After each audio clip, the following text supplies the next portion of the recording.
when the man comes.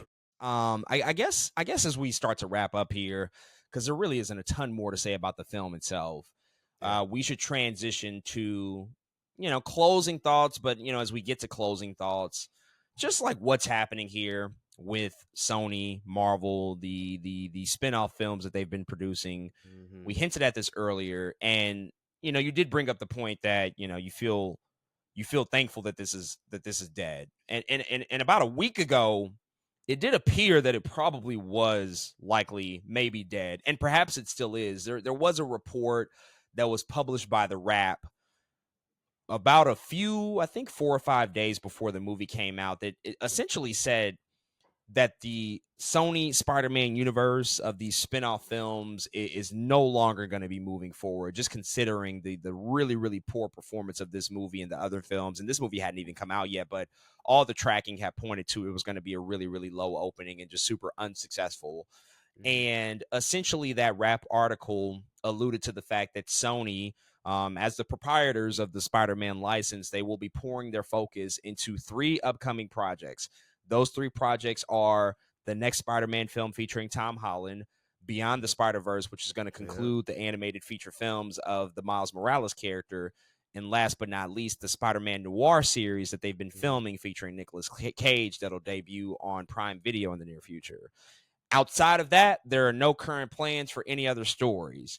A few days later, Variety did publish an article that kind of essentially debunked that idea. And they essentially said within that article that, yes, those 3 movies are the big focal point on the horizon, and that's what, Sony will be pouring a lot of their attention and time into. However, they did, make note of the fact that, look, in the midst of all of this, Sony and even others, likely filmmakers that have been attached to this universe, they staunchly defend the performance of the Venom feature films, which have, from a financial standpoint, they have been successful. Collectively, they've grossed $1.8 billion worldwide. It's nothing to sneeze at. That's a lot of money. And even these other movies that have not been successful, one thing that Sony can say that a lot of other studios can't say, in particular Disney, is that they produce these movies relatively cheaper compared to some of the other superhero outings that we see. A lot of these films don't cost in excess of $120 to $150 million. The most expensive films have been Venom, and I think that even The Last Dance cost $120. We see Disney all the time spending upwards of $200, $250 million on these movies. And so the upside, it's a lot harder to achieve financial success when they cost so much. But Sony has been, I guess, relatively responsible with their budgets, even with the low box office performance. But essentially, the reality is that in order for Sony to maintain this license of Spider-Man, they have to make movies. Otherwise, they'll lose the license, and they have to make movies at a pretty steady clip. They have to put things out relatively quickly. They can't just sit around. And so, hey, perhaps the next, 3 or 4 years, we only get those 3 projects. Perhaps we only get Tom Holland Spider-Man, Spider-Man Noir, and Beyond the Spider-Verse. What comes next? Do we just continue with Tom Holland? Do we get live action Miles Morales? Do they go back to the well with spin-off characters? There's a lot of conversations that are going to have to be had that I'm sure are being had right now about how to continue and whether or not this particular side of the universe is dead. And if that's even what they're going after. I think we also have to ask that question. Like, are they even going after an interconnected universe? Is there an end game to this? There might not be. There might not be a Sinister Six movie that unites them and that Spider-Man go. I mean, I don't know. But I think it's probably safe to say that we won't see anything in the immediate future from spin-off characters. But I don't know if I'm quite ready to say that it's quote unquote dead. I kind of want it to be, but just reality sets in where it's like, this is a studio that needs to make money. This is really their biggest IP. They don't have a ton of other IP like Disney does, right? And so they ultimately have to figure out a way to spin this off in ways to make money in the future. So let's just start there. Sort of your immediate thoughts and takeaways on obviously the failures that we've dealt with over the past number of years. Is there a way to turn this around? What do you just see potentially as the future or lack thereof for, I guess, spin-off Spider-Man films that may come in the near future? Yeah, I think, starting off, I think Sony, when they conceptualize Venom as a film in the interest of that first Venom, I think it makes sense, right? It's like Spider-Man's biggest villain that we have. And it's also so interesting because Venom does kind of sit with Joker in terms of like, oh, people would be interested in those. You know what I mean? Like, oh, a Venom solo movie, Joker, so people would actually pull up to those movies because those are villains that have, I think, existed in a very just a very popular manner. People love those people. I've seen before Venom the movie even comes out, huge character, people love him. And so I'm like, okay, I see why that movie was made. I see why I made a ton of money, all of those things. And I think it's so weird because I don't think I understand why Sony thought it was going to happen with other characters outside of Venom and somebody that big. And we've talked about this before. I think the only way moving forward for them not to make a movie and lose money, right? Again, Kraven did terrible. Like it's going to lose. It's losing money. I think the only way forward is to include some sort of Spider-Man. That's the only way. It doesn't have to be Tom Holland. Include a Spider-Man. Go get Andrew Garfield back. Go pick up a Gwen of your own or something. You know what I'm saying? Go pick up a Cindy Moon. Find a spider person.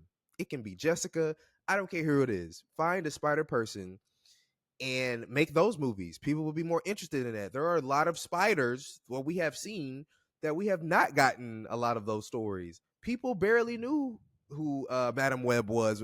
You telling me you'd rather make a Madam Web film than to have one of these spiders included in one of your stories, especially given the heightened interest in spiders post Across the Spider-Verse, where everyone's like, "Oh my god, who's Spider-Bait?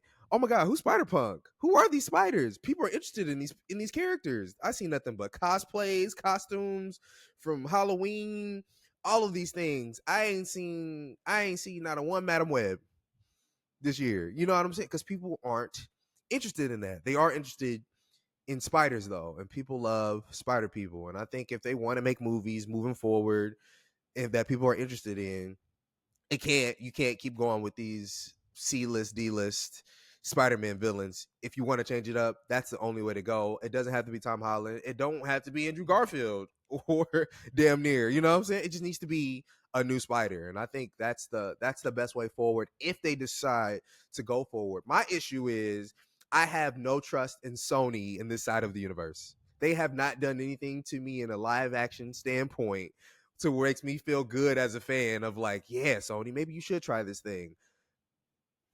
They've just lost my trust. I can't say, yeah, I'm excited even if they do come out and say, yeah, I'm going to make this spider thing. Unless Marvel, the MCU is heavily involved, I'm like, ooh, I don't know how that's going to go. But I do think that's the right direction moving forward.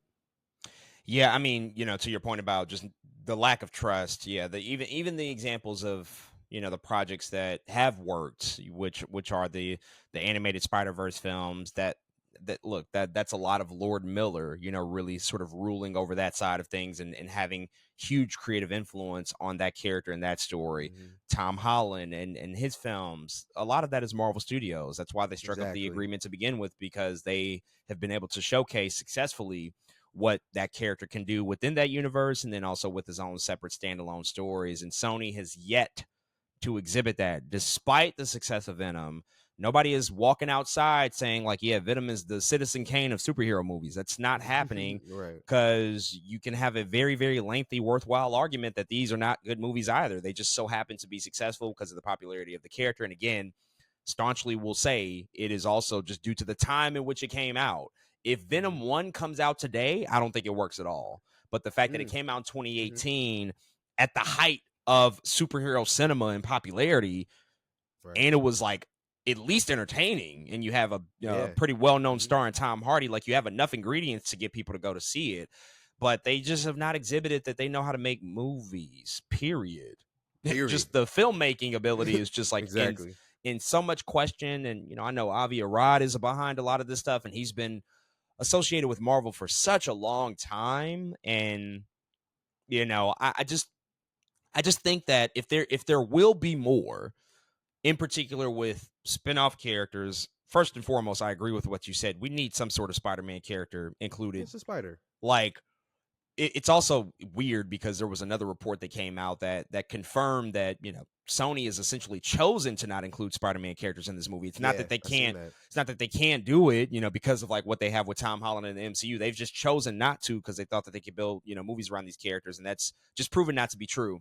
So they need to do that, but they need to get, if they're going to continue this, they need to get some creative visionary or some creative force Yes, who can yes. spearhead this and map Hmm. this out. And it does not have to be some wild, epic, huge crossover cinematic universe. I'm not asking for that, but what Yeah. I am asking for is a consistent voice, a consistent presence, a consistent vision where you can at least look to somebody behind the making of these movies and the expansion of these characters and say, they're taking care of this because this is probably all that they're doing. And right now, the Hmm. people that are doing that are not doing a good job. And I look, let's remove superheroes. I'm looking even at a different, universe like John Wick, for example, Right. and what Exactly. and what Chad Stahelski is doing over there and how Hmm. much control and influence and care he's putting into that. They damn near reshot all of Ballerina because they Hmm. they got the dailies, they got the footage and said, this ain't it. Like, Yeah. we got to do this right. This has to Hmm. be a good movie because people go and expect to see really, really good John Wick movies. Like, you need that type of iron fist and that type of control to say, whatever it costs, whatever it takes, we're gonna get it right. Right. And it may not always work, and sometimes it just won't work. But you at least try, you at Hmm. least know that the effort was there. I think we can say the same thing about a lot of Marvel Studios projects. There's been a lot of reshoots and stuff that's done over. At least they're trying, it just feels like that Right. they're not trying here. Hmm. And that they just kind of put anything out just for the sake and hope that maybe it'll hit, maybe it'll work, and it just has not. It has not at all. And so it's really unfortunate to see it go down this way and to just be on this wave of just terrible movie after terrible movie. And the last thing that I'll just quickly say, I forgot to say it at the top. I cannot believe that this movie is now on JC Chandor's resume. Like, this is a director that I really, really like. Margin Call is an incredible movie. Triple Frontier came out a few years ago. I think it's one of the most Hmm. underrated action movies that's come out. A Most Yeah. Violent Year is an incredible movie. Like, this guy is a really, really, really good director and like one of the most promising directors that we have. And I was excited that he was behind this, but the fact that like he's attached to this now, I'm like, fuck. I hate that for him. Hopefully Hate he it can for go him. back and do something more interesting in the future. And likely he will. We do see a lot of directors tend to bounce back with more interesting subject matter, but I just hate that this is kind of a stain on almost a stainless track record so far for him. But that's how it shakes out sometimes. Last question I'll ask you: where does this rank for you amongst the movies we've got? Do you think it's better or worse than Madam Web? Better or worse than Morbius? Does it supplant any of the Venom films? Where would you rank it amongst everything we've seen out of Sony Marvel so far? It's the if I'm starting at the bottom, it's one up. It's the second from the worst to me. I think the worst personally is still Morbius. I still think it's the oh my god, I think that movie is so atrocious. And but I I ain't gonna lie, Madam Web, as terrible as it is, it's watchable. I'm like, at least I can laugh at this thing. You know what I mean? Like Madam Web, I'm like, okay, at least that's funny. And that is terrible. It's like it almost fits kind of the way Catwoman. It's like, dang, why is this movie not good? But I'm laughing the whole time. Kraven the Hunter and Morbius, I don't think I laughed not a one time because of how bad it was. It's just like, whoa. In Madam Web, almost in a little bit, Dakota Johnson, Loki had like, she kind of Loki knew what movie she was in. Like, she was silly as hell in that film. And And nobody so, here did. Nobody knew what fucking they no, were filming with they didn't Craven. know what the hell movie they was in. And it just it makes for a straight face when you're watching it. And so yeah, it had, and for that reason it belongs down there with Morbius. Didn't crack a smile. Just upset at the things that were happening. One thing I didn't talk about, oh my god, that pissed me off so bad in Kraven the Hunter, was the last shot. They had the audacity to put Aaron Taylor Johnson in Kraven in the iconic chair, trying to make it look like the Kraven on the throne. And I was like, no, y'all did not do that. It was so cheesy. It's so corny. It was I like a think desk chair. It wasn't even like a it throne. It was just like a fucking wasn't even rolling chair in bruh an office space. in they sat on it so long. I was like, what is he doing? He like was trying to get his posture right in the chair. And I was like, I think there was a way that could have it was really comic booky, and part of me even likes the idea, but the execution was so bad. It just made me upset. Like, dang, that's what this has come to. We did this whole movie to get to this one scene. Is almost what it felt like. Like, this is what y'all wanted, was the iconic Kraven chair. But yeah, that was annoying. But yeah, it's at the bottom. Only thing below it right now is Morbius. I think the Venom films are more entertaining. They actually have fun with what they're doing in the Venom movies. They know what movies they're making, at least with the Venom movies. Kraven didn't know what the hell was going on, but I will say it's a ever slightly 0.5 points better than Morbius. You know, they did the same thing in Black Adam. The whole movie basically got to that end shot of him also sitting on a throne. That same sort of Yeah, iconic the look. same iconic. They did the same thing, just very cliched. We've seen this shit before. There's also, I mean, you reminded me of this. There's that shot in the trailer of like Kraven wearing the vest and the whole outfit, and he has a spear and he's in the cave. That was never in the movie. I don't know if you know that shot, but it's typically like the end hero shot of every trailer that they've put out so far, of him like lighting the spear on fire, and unearthing whatever's in like this big cave or lair. And I guess it was a different ending to just, or maybe it was like added on stuff that would have happened after this throne shot that they decided to cut out for whatever reason. But that shot I remember was in pretty much every trailer, and it's nowhere to be found in the movie for whatever reason. So save it. More footage of Kraven? I don't think so. I don't think I need that. I think I'm good. But I guess, I was really going back and forth about this and Madam Web, but you make a good point. I think you actually convinced me. I think I would have to agree with you. Like, yeah, Madam Web is also trash and terrible, and I don't know when I'll ever watch it again. But I do remember distinctly, like, there are parts that are watchable that I can certainly laugh at and just let go of any pretentious nature about the film and just recognize it for what it is. I envision myself, for whatever reason, hopefully there is no reason, but if I ever have to rewatch any of these movies for anything, I envision myself popping in Madam Web before I do Kraven the Hunter. That's how I feel. I agree. But hopefully I don't have to do that, and I can just completely bypass them. I would just rather not if I can choose. But yeah, it's pretty bad. It's definitely towards the bottom. But Morbius is the shining piece of shit that they've developed. That's their best effort at making a truly bad movie. And this kind of completes, I think, one of the worst years that we've gotten in superhero cinema.